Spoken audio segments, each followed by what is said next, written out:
Buenos días. En esta presentación vamos a estudiar las medidas de tendencia central en estadística descriptiva. Vamos a comenzar recordando algunos elementos que vimos sobre cómo tratar datos crudos, datos sin procesar. En las presentaciones anteriores hemos visto que una forma adecuada de hacerlo es comenzando por métodos gráficos, como el histograma de frecuencias. Y ahí diferenciamos entre variables que tienen un comportamiento relativamente simétrico, sin grandes sesgos, con la mayoría de los puntos concentrados cerca de la mitad de la distribución, digamos la media aritmética. Estos son un grupo, pero también existen otras variables que tienen otras formas de distribución. Hemos visto algunos elementos de una distribución cercana al uniforme o distribuciones fuertemente sesgadas, como el caso del ingreso. Esto nos da una idea original importante sobre las formas que puede tener una distribución. Ahora vamos a pasar de este método gráfico inicial a un análisis de medidas cuantitativas que sean representativas de los datos, que sean representativas de la población. Una primera aproximación viene dada por la medida más conocida y más aplicada en estadística, que es la media aritmética. Vamos a partir de una simple definición. Partamos del ejemplo del conjunto A. El conjunto A tiene 5 datos que tienen los valores 2, 5, 6, 9, 7. ¿Cómo calculamos la media de A? Que es simplemente, en este caso hemos puesto una minúscula que representa la variable A con una línea superior que en estadística nos indica la noción de media aritmética o promedio simple. ¿Cómo lo obtenemos? Simplemente sumando las observaciones, todas las observaciones desde la primera hasta la última, en este caso las 5 observaciones, 2 más 5 más 6 más 9 más 7, y dividiendo para el número de observaciones, que en este caso se llama n. Y esto nos da, en el ejemplo puesto, el valor de 5.8 que corresponde a la media aritmética. Desde una perspectiva general, tenemos la fórmula de la media aritmética de una muestra. De nuevo, si la variable analizada es X, la media se denomina como X raya, una línea superior sobre la X que denota que es la media aritmética, este es el símbolo que se usa en estadística, es igual a la sumatoria desde el primero hasta el último de los datos observados de las X. Esta es la suma que estamos haciendo, representada en forma simbólica en la fórmula, dividida para el número de observaciones. Entonces, esta es la fórmula general de la media aritmética. Si no tenemos una muestra, sino que tenemos una población, la fórmula es muy parecida, solamente que en lugar de X rayada, que representa la media de una muestra, en estadística vamos a poner mu, que es la letra griega M, que representa la media de una población. Y cuando hablamos de la población, el número de elementos de la población no se representa con N minúscula, sino con N mayúscula. Bien, entonces, estos son los elementos básicos para entender la noción de media. En esta presentación vamos a analizar también elementos vinculados con otras medidas de tendencia central, como la mediana, y vamos a ver brevemente también algo sobre la moda. Bien, ahora vamos a tratar de entender, de nuevo, partiendo de ejemplos sumamente sencillos, el cálculo de la media, ya que conocemos la fórmula y vamos a seguir trabajando sobre datos no agrupados. Entonces, yo quiero que ustedes diferencien entre dos casos que les he traído como ejemplos elementales: un caso A, la variable A mayúscula, y un caso B de la variable B mayúscula. Los datos que normalmente vienen en forma en las cuales han sido recogidos, han sido reclasificados aquí para ordenarlos del menor, que en este caso es 0.36, en el caso de la variable A, al mayor, que es 9.96, y en la variable B desde 0,20 hasta 666. Bien, entonces, si tenemos 15 observaciones, como en este caso, observen ustedes, los conjuntos A y B tienen en ambos casos 15 observaciones. Vamos a ver cómo, utilizando algunos elementos básicos del Excel, puede obtenerse la media aritmética. No es necesario aplicar manualmente la fórmula y hacer manualmente la suma. Esto es muy fácil si nosotros tenemos 5, 6 o 10 observaciones, pero ya cuando tengamos un número alto de observaciones, no se vuelve práctico. Para eso, en un ambiente como el Excel tenemos la fórmula, una función que nos calcula la media aritmética que en la notación de inglés en el cual está este programa se llama average. Si ustedes están trabajando con una versión de Excel en español, la palabra que me parece que se usa para esta función es promedio. Bueno, una vez hecho eso, señalan el rango y obtienen la media aritmética. Entonces, en este caso, por ejemplo, en el conjunto A, la media aritmética nos sale 6.04. El conjunto B nos permite hacer el mismo número de observaciones en este, digamos, la misma operación. Aquí calculamos la media para el conjunto B. Aquí está el rango del conjunto B. Aquí me parece que debemos extender el rango.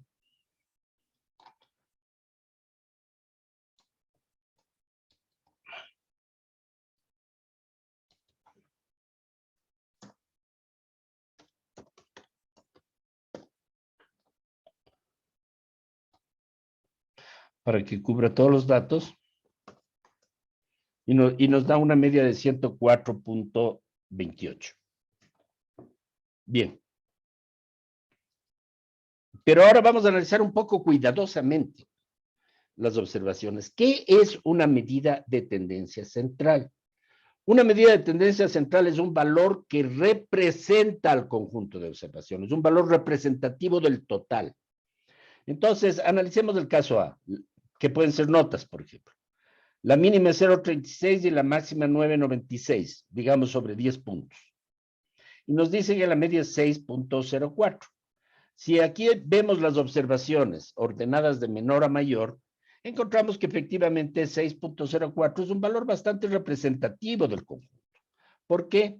Porque la distribución del caso A es una distribución sin grandes sesgos, pero en el caso B tenemos datos sumamente heterogéneos.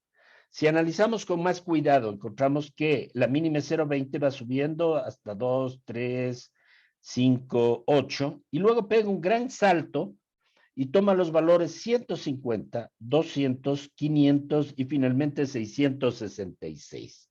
Es decir, hay claramente dos tipos de observaciones. Las observaciones llamadas bajas, que irían de 0 a 8, más o menos, 8,85, y las observaciones que yo les denominaría muy altas, que van entre 150 y 666. En ese caso, la media nos ha salido 104. La primera pregunta que analizamos ¿es representativo este valor 104 de la variable B? Y la respuesta evidentemente es negativa, porque no hay ninguna observación en el conjunto de 15 que tenemos aquí que se acerque para nada al valor 104. Aquí la más próxima es 150, que está a 50 puntos de el valor 104, y la siguiente es 885, que está a más de 90 puntos de distancia de 104. Entonces, evidentemente, aquí la media no es representativa. ¿Por qué la media no es representativa? La media no es representativa porque, a diferencia del caso A, que es un caso sin sesgos, sin grandes sesgos, donde los datos tienen una distribución fluida, en el caso B hay claramente una ruptura y hay datos extremadamente alejados del conjunto, que son los que están subrayados aquí en amarillo. Bueno, entonces, ¿cómo podemos de alguna manera resolver este problema? Y aquí viene la introducción de la noción de mediana. Bueno, vamos a hacer lo siguiente. El Excel no tiene una fórmula para calcular en su bagaje principal de funciones la mediana, pero nosotros estamos utilizando este complemento XLS-STAT. Entonces, yo simplemente voy a repetir esto, pongo XLS-STAT. Aquí pongo descripción de datos, estadísticos descriptivos, Y aquí voy a seleccionar una variable. En este caso, yo voy a borrar para volver a hacer. Por ejemplo, vamos a tomar el caso B, que ya está seleccionado. Sí, vamos a poner OK. Vamos a poner continuar. Y aquí aparecen las estadísticas descriptivas de la variable B. Número de observaciones 15. Mínimo, esto es bastante importante, 0,201, máximo 666. Bueno, una vez que sepamos cómo hacerlo, podemos regresar a nuestra hoja original, que era la hoja 7, y aquí tenemos los datos tanto para el caso A como para el caso B. Veamos, ambos tienen el mismo número de observaciones, 15.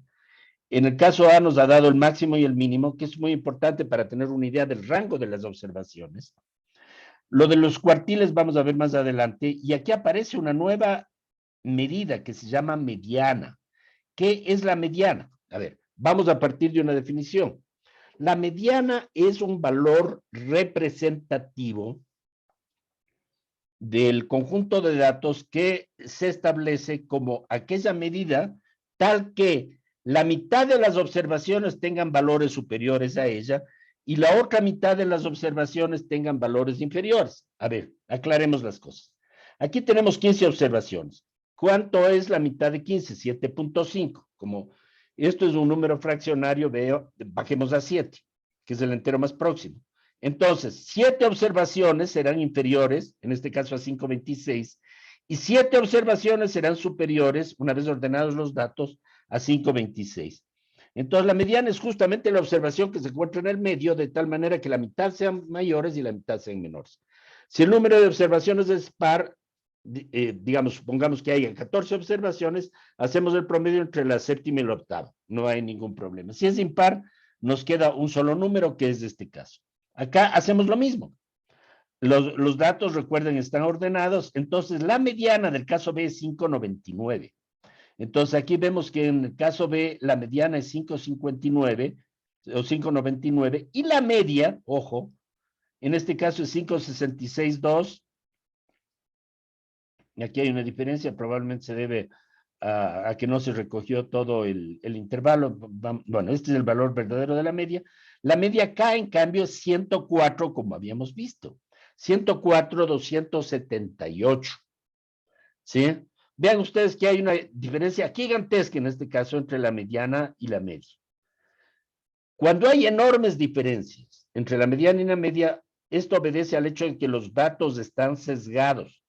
Y cuando los datos están sesgados, en realidad es mejor usar la mediana y no la media porque es un valor más representativo del conjunto. Esto está bastante ilustrado en esta pequeña presentación en PowerPoint que les he traído para explicarles. ¿Qué es lo que ocurre? Y aquí vamos a ver una propiedad muy importante de la media aritmética que no la voy a demostrar por falta de tiempo, pero que está demostrada con cualquier texto básico de estadística, que dice que desde el punto de vista físico, si nosotros alineamos sobre el eje de las X los valores de las observaciones, entonces la media es del punto de equilibrio, por eso es un valor representativo del conjunto, y se ubica en el centro de gravedad de la nube de puntos. Supongamos que tenemos solamente 2 observaciones. La media se encuentra justamente en el camino entre la primera y la segunda. Por ejemplo, yo tengo 2 notas, 6 y 8, la media sería 7. ¿Qué propiedad tiene la 7? Que si yo tengo una barrita y en el número 6 le pongo un gramo y en el número 8 le pongo un gramo, el punto de equilibrio en el cual se sostiene la barrita en equilibrio, el centro de gravedad de los puntos, es el número 7. Esa es la media. Y funciona muy bien cuando no hay sesgo. Esto quiere decir cuando los datos no están concentrados en un extremo o en otro. Veamos en este caso. En este caso tenemos 3 datos bajos y un dato sumamente alto que está alejadísimo, produciendo un sesgo positivo hacia la derecha.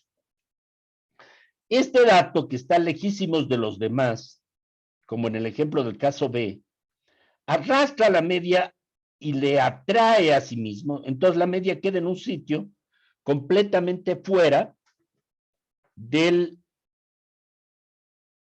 espacio donde hay observaciones. Entonces aparece una media aquí, que es una media que carece de representatividad, porque justamente en este sitio prácticamente no hay nadie.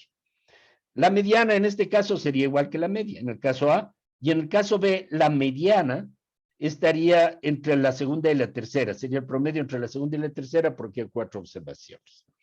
Entonces, desde este punto de vista, quiero enfatizar las dos conclusiones que aparecen en este pequeño gráfico explicativo. La media aritmética se encuentra en el centro de gravedad de los puntos ubicados sobre el eje X, primera conclusión. Y segunda conclusión, los puntos muy alejados atraen a la media hacia ellos.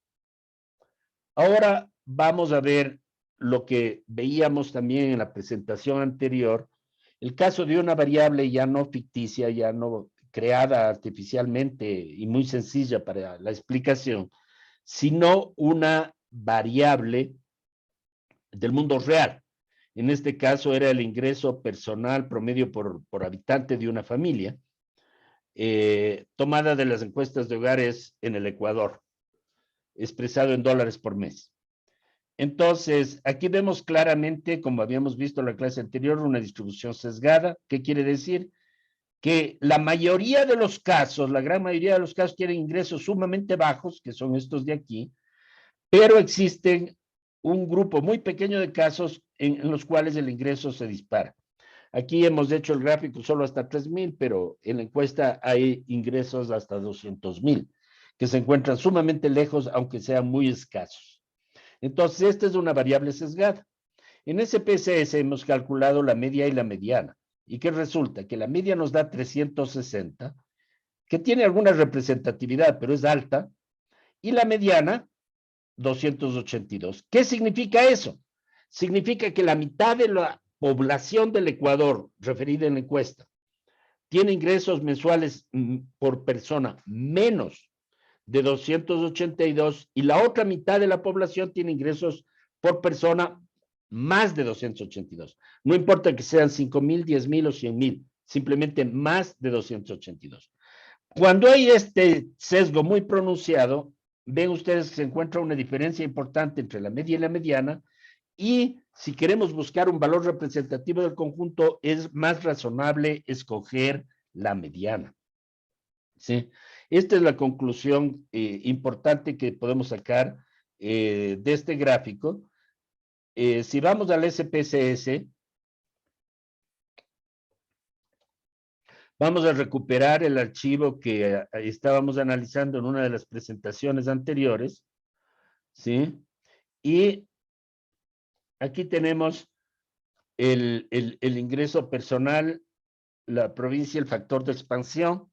Cuando procesamos una encuesta, generalmente es importante, si esta encuesta tiene un muestreo representativo, esto ya vamos a ver un poquito más adelante, ponderar los casos, en este caso ya están ponderados, por el factor de expansión. Esta explicación la vamos a hacer más adelante, de tal manera que ahora simplemente la dejamos como está. Una vez hecho eso, recuerden, en los gráficos podemos calcular el histograma.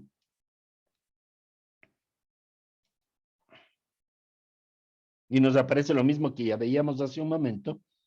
Y aquí en el histograma nos da que la media es 360.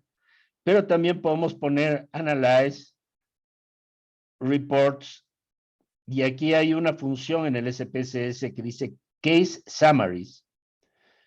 Entonces ponemos el ingreso per cápita y le pedimos que nos dé el número de casos, la media, la mediana y un estadístico adicional que es el sesgo, que en inglés es skewness. Entonces vamos a continuar, ponemos OK, y aquí obtenemos efectivamente la mediana de 281, la media de 360 y un sesgo de 3, que es bastante alto, que nos indica que la distribución simplemente no es simétrica, que es una distribución fuertemente estirada hacia adelante por el grupo de un pequeño grupo de personas muy ricas, en definitiva. Eso es, entonces, conclusión, primera conclusión importante. Cuando los datos son sesgados, como en la variable ingreso, como en temas ambientales, como la distribución entre países o entre personas o entre empresas de emisiones de CO2, etc. Si encontramos que las variables sesgadas, es más recomendable usar la mediana que la media. Segundo, la media generalmente por sus propiedades matemáticas es mucho más representativa que la mediana, pero fundamentalmente cuando la distribución tiene poco sesgo, o sea, es una distribución no sesgada o muy ligeramente sesgada, como algunas de las variables que analizamos en las presentaciones anteriores. El caso más representativo es la estatura, ¿sí? Esto es importante mencionar.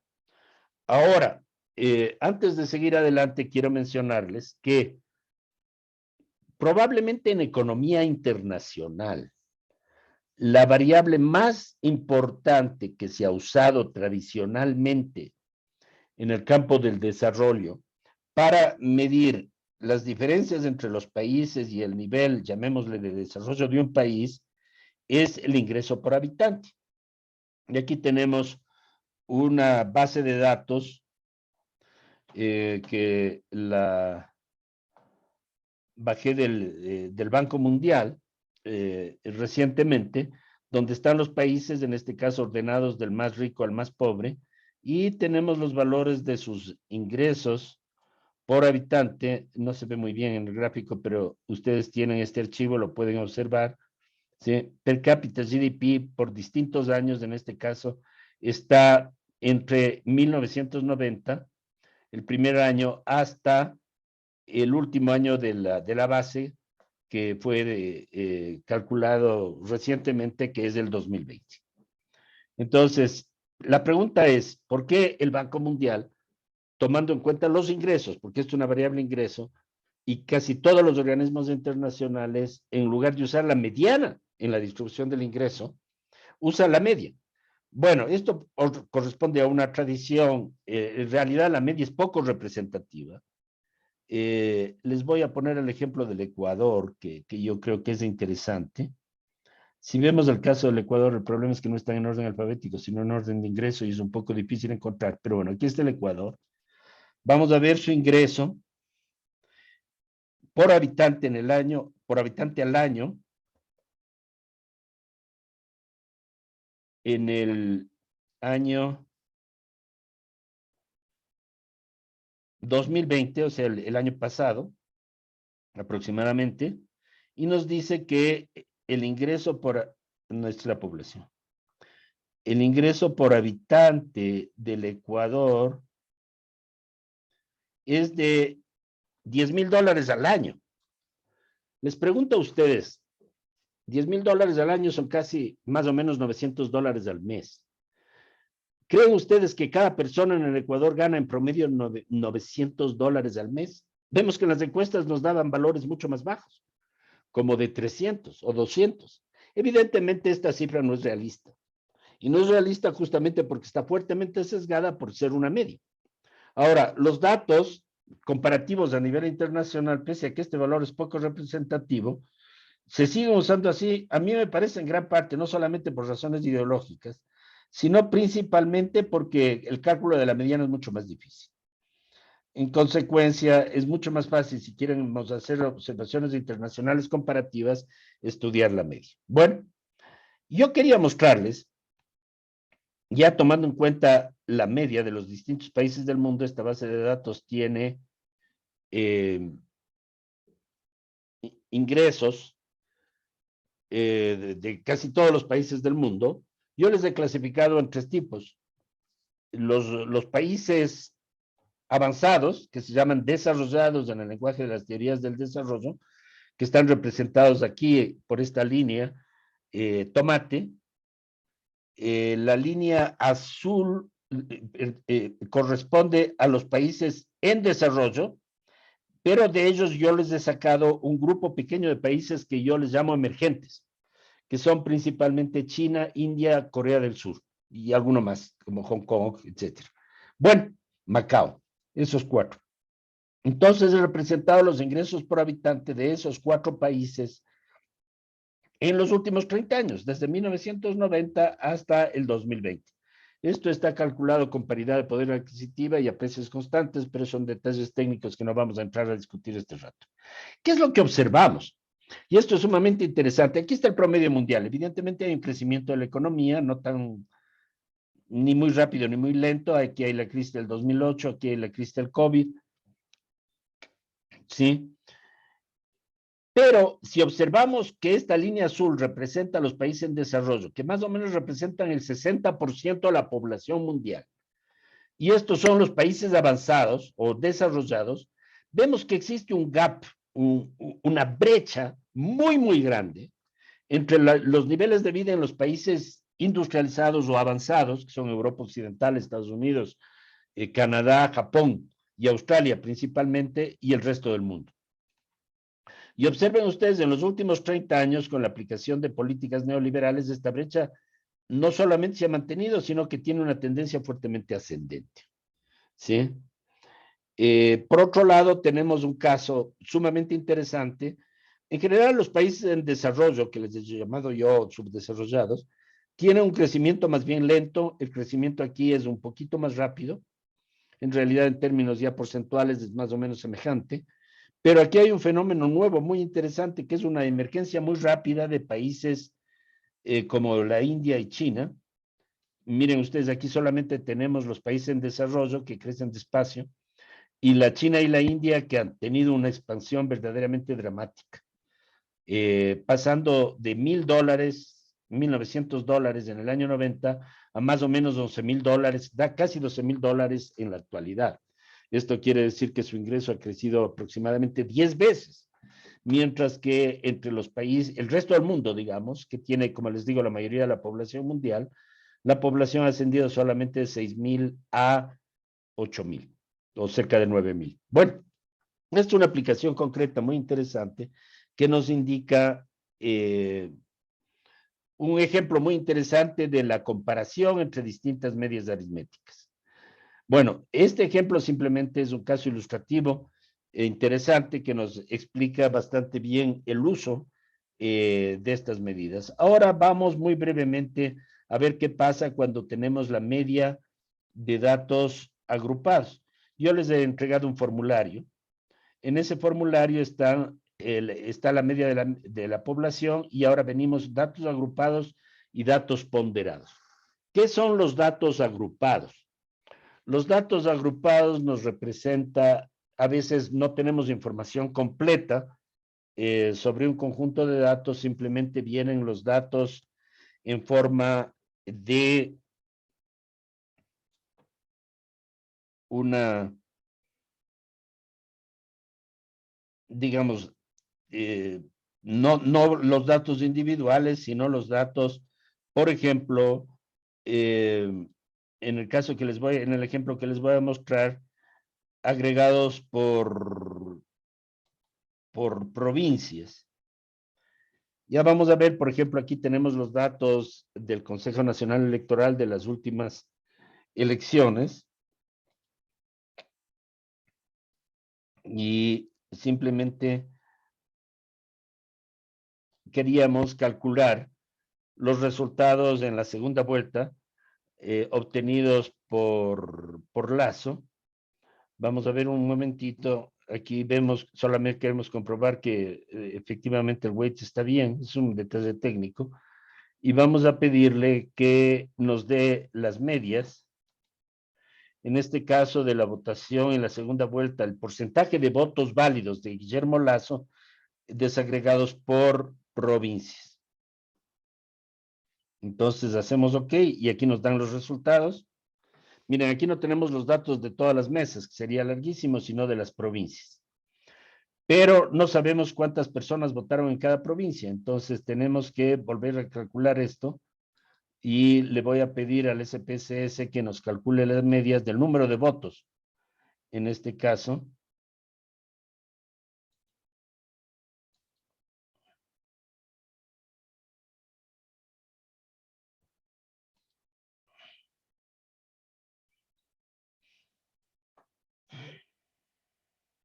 pero primero tengo que quitarle el weight, de nuevo es un detalle técnico.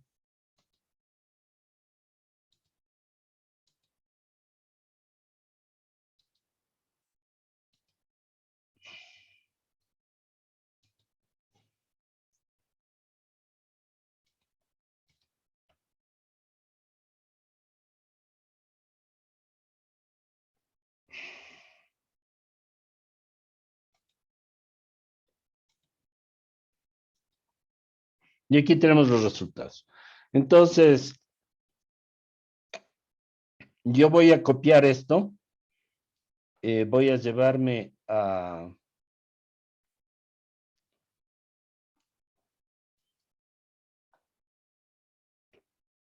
Lo voy a copiar a Excel.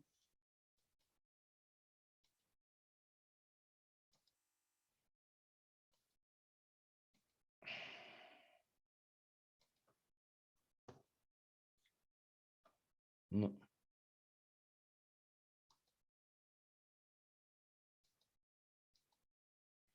Normalmente cuando se traen datos del SPSS a Excel, es importante hacer el paste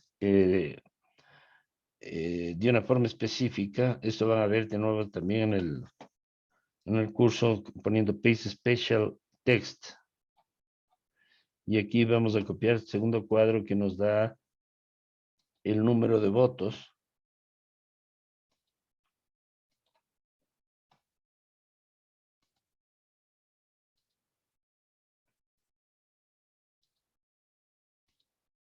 Ya. Entonces aquí tenemos las medias por provincias. Los nombres de las provincias son un poco cómicos aquí porque los caracteres en castellano han sido eh, interpretados mal por el SPSS, pero ahí sí no tienen nombres como Azual, Bolívar, Carchi, etcétera, que sí se entiende. Bueno, entonces aquí vamos a reconstruir esto muy brevemente. Aquí vamos a poner la provincia. Ustedes van a encontrar provincias muy divertidas en el Ecuador, como Europa y Estados Unidos, pero en realidad se representan los votantes en el exterior. Aquí tenemos las llamadas provincias, pero la mayoría son provincias reales. Aquí a esta variable le llamemos lazo, que es el porcentaje obtenido por el lazo, y aquí a esto le llamemos votos, que son los votos válidos. Entonces aquí vamos a tener una fracción. Estos son los votos obtenidos por lazo. Yo no voy a poner el total, que es lo que vamos a calcular este rato. Acá, pongamos lazo, control B. Y aquí, ¿qué pasó? No, no, no, no. Esto está mal. Aquí hay un pequeño error.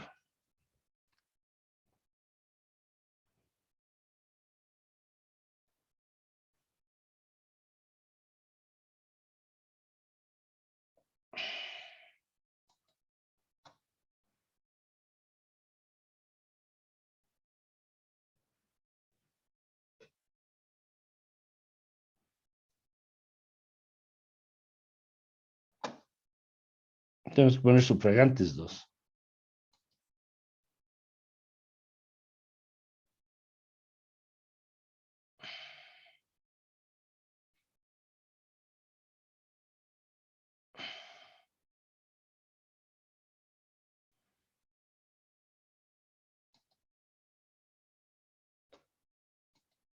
Porque es un porcentaje.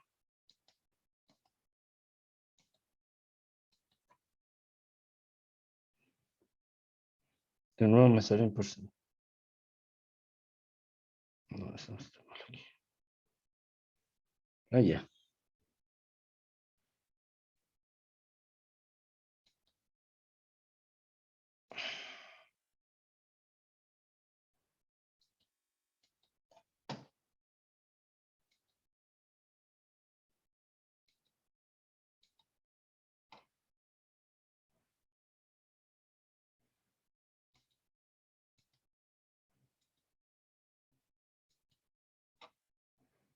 Sí, aquí tenemos el número de votos. Eso es lo que me faltaba.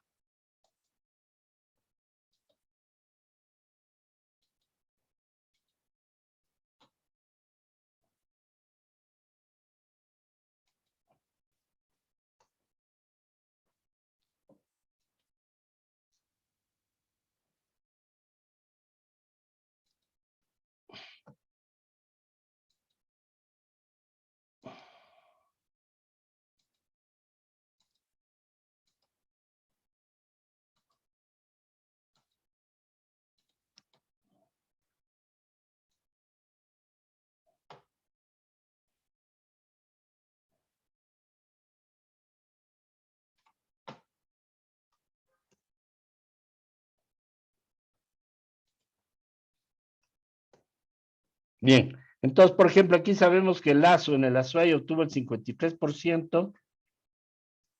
No, perdón.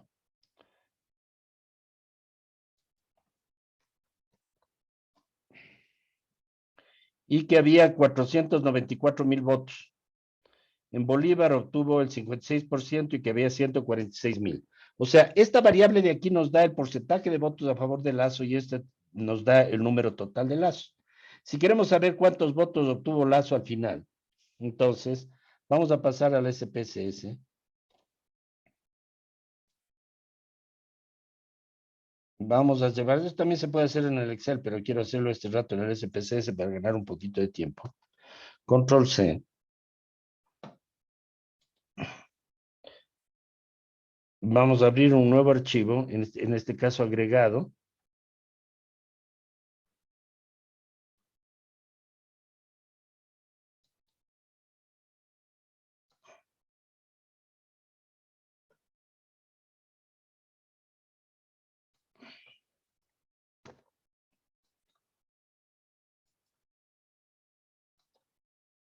Aquí tenemos los valores. Entonces, los nombres de las variables son provincia. Aquí voy a poner tanto por ciento Lazo, vamos a llamar Lazo. Y aquí voy a poner votantes. Entonces, queremos ver el promedio nacional de Lazo. Aquí tenemos las provincias, como les decía. Aquí tenemos cuántos votantes hubo en cada provincia y aquí los porcentajes obtenidos por Lazo. Queremos saber el porcentaje nacional de Lazo. Entonces, para eso, ¿qué analizamos? Lo que primero tenemos que hacer es ponderar los casos. Esto quiere decir que, obviamente, por ejemplo, Galápagos, que debe estar por aquí, Galápagos tiene apenas 15,000 votos. En cambio, Pichincha, donde nosotros estamos, tiene casi 2 millones de votos. El peso en Galápagos es muy bajo, mientras el peso en Pichincha es muy alto. Entonces, evidentemente, para calcular el promedio, debemos tomar en cuenta el peso de cada provincia. ¿Cómo hacemos eso? Le decimos al SPSS que pondere los casos. Ponemos weight cases y le damos una forma de ponderar de acuerdo con el número de votantes de cada provincia. Una vez hecho eso, podemos OK. Ahora ponemos analyze, analíticas descriptivas, descriptives, y le decimos Lazo. Y aquí nos va a dar un cuadro que nos dice que efectivamente Lazo obtuvo el 59.39% de los votos a nivel nacional, o sea que ganó las elecciones, cosa que todos sabíamos. Pero esto nos da una idea de la forma en la cual nosotros podemos procesar la información de una medida cuando existen datos ponderados o datos agrupados. Yo simplemente quiero, antes de terminar esta presentación, volver al ejemplo del formulario, y aquí efectivamente tenemos para datos agrupados y datos ponderados. Lo que hemos hecho es datos ponderados, entonces tenemos que hacer no solamente la sumatoria de los promedios en cada provincia, sino los promedios ponderados por el peso de cada provincia, que en ese caso es su población, dividida para la suma de los pesos de las provincias, que sería la suma de votantes a nivel nacional. Y para datos agrupados, que no son lo mismo exactamente, ese detalle lo vamos a ver más adelante, tenemos una fórmula semejante, solamente que los pesos no son W, sino F. Bueno, con esto entonces vamos a terminar la presentación de hoy y les agradezco por su atención.